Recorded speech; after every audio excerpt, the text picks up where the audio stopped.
Cookie grew up in the cold and harsh valley of the hidden dinosaur.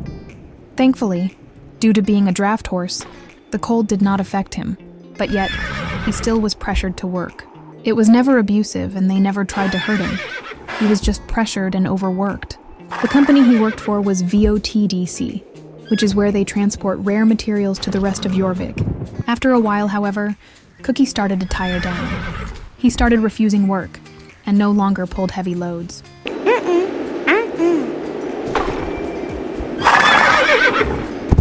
Slowly, the business was going bankrupt.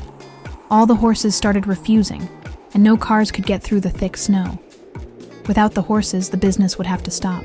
Eventually, the owners decided to get new horses. The others were too done with the cold, meaning they would no longer work, which meant all the horses were about to be sent to auction. All the horses, especially Cookie, felt a new feeling, something they hadn't felt in ages. Warmth. No more snow and cold, just warmth. Of course, they had no idea how long this would last. The auction was about to begin. When I arrived, I was looking for a new companion. I wasn't looking for a draft horse, but of course nothing always goes perfectly to plan. I put in bids for a few horses, but never got any. Some were sold to local riding facilities or farms, and some were sold to professional stables. And then, Cookie stepped out. He caught my eye with his beautiful gray coat and dappled mane. I immediately wanted him.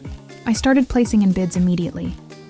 I did, however, had to fight with many people, as lots of them also wanted him.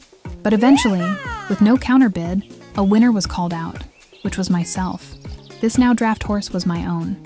The drive home had been long, but Cookie had behaved very well in the trailer. He stepped out and looked around a bit, before I led him into the pasture for the night.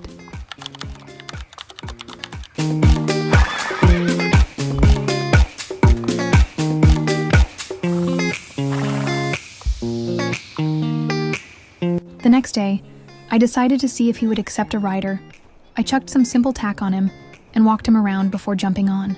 He listened very well and responded to all the commands, meaning he was trained by good people and he knew to trust.